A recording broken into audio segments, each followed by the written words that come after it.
Olá pessoas da internet, o meu nome é Isaac Ness e entre as conversas que eu tive comigo mais recentes, surgiu uma sobre a Lizzo. Talvez você não a conheça, mas ela é uma das artistas pop indicadas ao Grammy em 2019, o ano em que a Billie Eilish ganhou com seu álbum de estreia. Na época eu tava muito hypado pela Billie Eilish, eu fiz até um vídeo sobre ela, mas eu não conhecia a Lizzo. E quando eu fui procurar o trabalho dela, eu percebi a grandiosidade do que ela estava fazendo. Tudo começa com a capa do último álbum. O que essa foto nos diz? Para fugir de uma resposta simples, é melhor a gente comparar essa capa com a dos discos anteriores. A capa de Lizzo Bangers de 2014 tem pouca produção e muita informação. Ela está em um cenário suburbano, ensolarado, umas casas e uns carros atrás, um cara desfocado, o figurino dela chama bastante atenção, isso para não falar na quantidade de texto que existe na imagem. Não só tem o nome dela e do álbum no canto superior direito, mas também uma frase relativamente grande na camiseta que ela está usando. Em 2015, no álbum Big Girl Small World, ela aparece mostrando um pouco mais o corpo e tem bem menos cores na cena, que agora inclusive parecem ter sido escolhidas um pouco mais criteriosamente. O fundo fica limpo, com uma cor só, mas o texto no canto se manteve. E aí, em 2019, nós chegamos ao álbum 'Cause I Love You. A capa é minimalista, tem menos cores, mostra o corpo dela completamente despido diante de um fundo escuro. A cada álbum, a informação na capa vai diminuindo até que chega o momento em que ela fica sozinha, centralizada no quadro e sem nenhum filtro ou adereço entre ela e o público. Mas o que isso significa? Talvez uma outra mulher que tem uma capa bem parecida consiga nos ajudar a responder essa pergunta. Athena é um disco também de 2019 da Sudan Archives.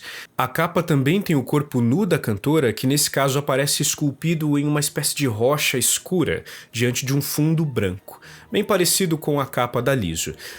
Mas tem uma pequena diferença.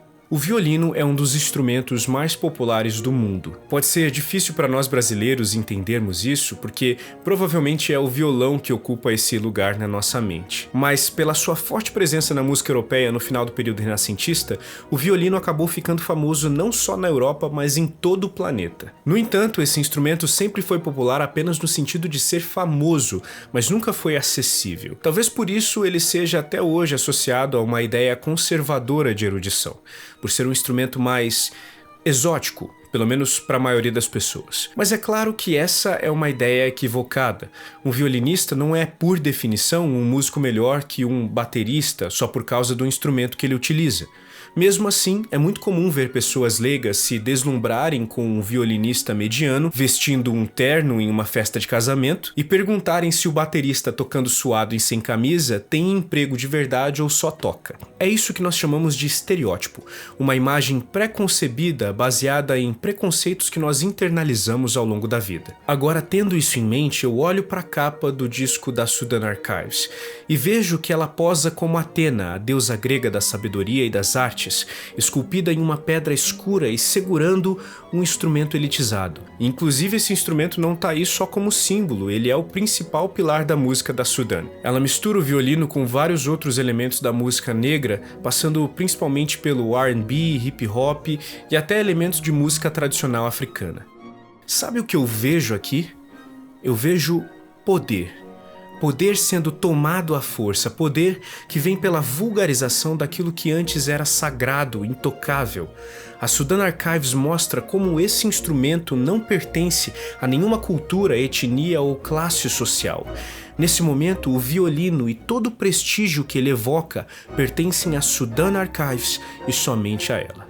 A Lizzo faz a mesma coisa, mas com outro símbolo. Assim como a Sudan, ela decide expor o próprio corpo, mas ao contrário do que acontece com outras artistas pop magras, a Lizzo atrai críticas simplesmente por ser da forma que ela é. Mas ela não parece se importar. Na verdade, parece até que ela conta com isso. Porque, como observamos antes, o logo dela aparecia nos 2 outros discos, e não aparece aqui. É como se ela soubesse que o corpo dela diz muito mais do que qualquer identidade visual. Ela não precisa mais de uma marca para ser reconhecida, ela é a Lizzo. E as pessoas saberão disso quando olharem para o corpo dela e não para o nome dela. Sabe o que eu vejo aqui? Poder. Poder sendo tomado à força, poder que vem pela glorificação daquilo que antes era considerado feio, desprezado. A Lizzo mostra que esse corpo não pertence a nenhum homem, tendência da moda ou comentarista de internet. Nesse momento, a nudez e a sensualidade e toda a atenção que elas conquistam pertencem a Lizzo e somente a ela. Esse disco vem como um ariete para destruir um estereótipo que está sobre a mulher preta há muito tempo. Na história do entretenimento nos Estados Unidos, entre os séculos 18 e 19, surge uma figura interessante chamada Mammy. Era uma caricatura de uma escrava doméstica, negra, gorda, um pouco mais velha e com um sorriso contagiante no rosto. Duas historiadoras, a Catherine Clinton e a Patricia Turner, complementam os trabalhos uma da outra, dizendo que esse estereótipo dessa tia preta e gorda não era um produto ou extrapolação da realidade, mas uma imagem criada com objetivos políticos. Elas dizem que não havia uma quantidade expressiva de escravas domésticas gordas que justificasse essa generalização. E aí, quando elas vão investigar as origens desse mito, constatam que foi uma propaganda estratégica criada pelos escravistas do Sul no período da Guerra Civil dos Estados Unidos. A intenção era vender a ideia de que as escravas eram felizes trabalhando nas casas, quase como se fossem parte da família, e portanto não havia por que cogitar a ideia de abolição. E a construção física dessa personagem também fazia parte dessa estratégia. Como a Nathalie Neri explica nesse vídeo, por causa do comportamento sexual abusivo dos senhores com essas escravas domésticas, ou mucamas, como ficaram conhecidas aqui no Brasil, uma rivalidade entre mulheres brancas e pretas surgiu. É claro que essa rivalidade só existia na cabeça da mulher branca, porque, como a Angela Davis diz, essas relações sexuais entre os senhores e as escravas não tinham uma natureza romântica. Muito pelo contrário, elas eram uma outra ferramenta de opressão e violência. Portanto, era imprescindível para os escravocratas vender essa imagem de uma escrava mais velha e fora dos padrões estéticos da época, que, portanto, eles achavam que não seriam cobiçadas pelos seus senhores. Que é uma coisa bem gordofóbica, mas a gente está falando de uma época que as pessoas achavam que ter escravo era ok. Então acho que a discussão da gordofobia está um pouco à frente desse tempo. Então os objetivos secundários dessa imagem que eles criaram era tornar a ideia de ter uma escrava dentro de casa mais amigável para mulheres brancas e, além disso, tentar desconstruir o discurso abolicionista que tinha como uma das principais denúncias esses abusos sexuais de mulheres pretas. E engana-se quem acha que essa imagem da Mammy morreu com a escravidão.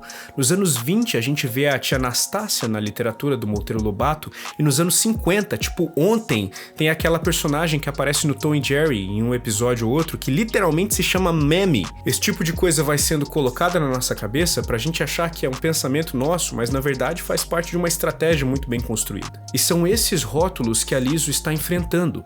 Quando ela sensualiza o próprio corpo, que é preto e gordo na capa do disco, e canta sobre a sua sexualidade nas letras das canções, ela está dizendo que ela não é uma Mammy, porque o corpo dela, seja da cor ou da forma que for, não define o tipo de mulher que ela deve ser. Assim como o corpo preto da Sudã não define que instrumento ela pode tocar ou incorporar na sua música. Quando nós olhamos para mulheres pretas, um monte de preconceitos vem à tona, estereótipos construídos ao longo de séculos em que os seus corpos foram ressignificados pela sociedade branca. Ainda bem que elas estão fazendo o favor de nos dar um tapa na cara pra gente acordar de uma vez. Ainda bem que elas estão ocupando cada vez mais espaços de poder, com instrumentos de gente branca e rica e posando sem vergonha de não estar dentro do padrão de gente magra e rica. Sudan Archives não é quem você pensa. Lizzo não é quem você pensa. Todas as mulheres pretas que você conhece não são quem você pensa que elas são, porque na sua cabeça elas estão vestidas de estereótipos que não as pertencem. Mas posso te contar um segredo? As pessoas existem fora da sua cabeça.